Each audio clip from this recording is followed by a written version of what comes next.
ఈరోజు సంక్షేమం విషయంలోకి వస్తే పెన్షన్ విషయంలో పూర్తిగా అందరికీ అందడం జరుగుతూ ఉంది. ప్రతిపక్షాలు ఆరోపిస్తున్నట్టు గ్యాస్ సిలిండర్లు కూడా అందరికీ ప్రతి సంవత్సరం 3 సిలిండర్లు బాధ్యతగా 4 నెలలకు ఒకసారి ఒకటి అందుతానే ఉంది. అది కూడా అసత్య ప్రచారం. స్త్రీశక్తి ఎంతమంది మన ఇంట్లో ఈరోజు బస్సులలో ఎంతమంది అవసరం ఉందో ఎక్కడికైనా ప్రయాణిస్తే వాళ్ళందరికీ కూడా అందడం జరుగుతూ ఉంది. తల్లికి వందనం కూడా అందరికీ ఎంతమంది ఉంటే అందుతూ ఉంది. ఆర్థిక ఇబ్బందులు ఉన్నాయి. మొన్ననే ముఖ్యమంత్రి వర్యులు తిరుపతి సభలో కూడా దాని గురించి ఎక్స్ప్లెనేషన్ ఇచ్చినాడు. దాని గురించి ఆలోచన చేస్తున్నాము.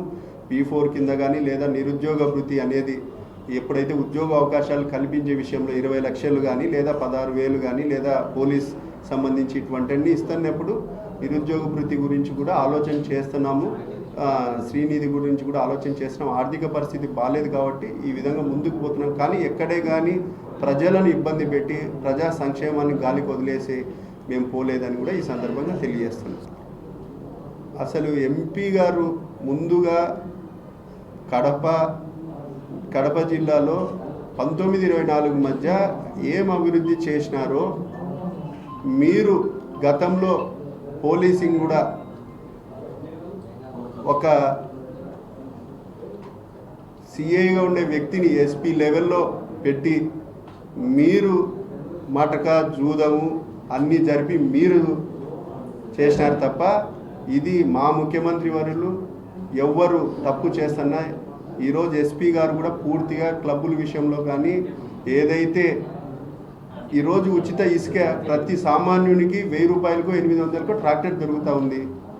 సహజ వనరులను దోచుకొని ఎక్కడికి ఏం చేయాలని ఇప్పుడు సామాన్యులకు అందుబాటులో సహజ వనరులు ఈరోజు గ్రావెల్ కానీ లేకపోతే ఇసుకే కానీ సామాన్యులకు ఏ రేటుకి దొరుకుతూ ఉంది. వాళ్ళు ప్రజలు సంతోషంగా ఉండారా లేదా? వీళ్ళు ఆ రోజు మేము ఈ విధంగా సంపాదించుకున్నాము, ఈరోజు మా ఈ 5 ఏళ్లలో మేము సంపాదించుకోలేకపోతున్నాం అనే ఒకటి తప్ప వేరేది ఏం లేదని కూడా ఈ సందర్భంగా తెలియజేస్తున్నాం.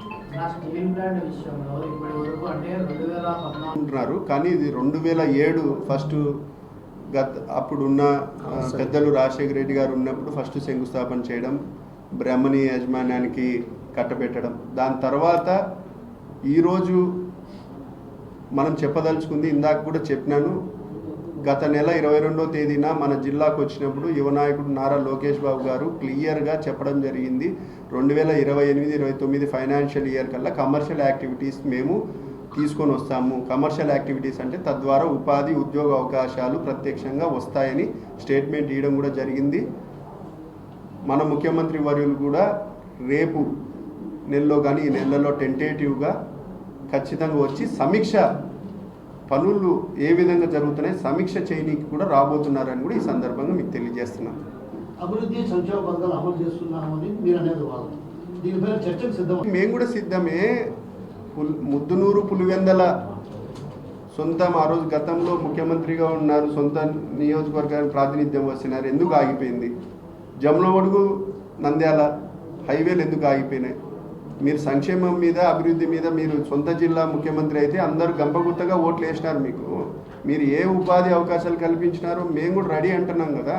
ఈరోజు మీకు ఇప్పుడు మీడియా వాళ్ళు కూడా క్వశ్చన్ చేయాల్సింది మమ్మల్ని ఎంత ప్రశ్నించాలనో బాధ్యతగా 1600 మెగావాట్ల సోలార్ పవర్ని ఈ 2 నెలల్లో పూర్తి చేసినాం.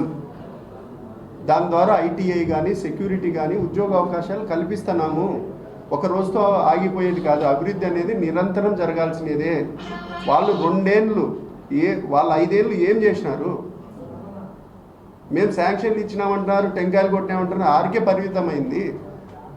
ఈ జిల్లాలో 2 సార్లు ముఖ్యమంత్రిగా 30 ఏళ్ళ నుంచి ఎంపీగా వాళ్ళకు అవకాశాలు ఇస్తున్నా ఒరిగింది ఏం లేదప్ప.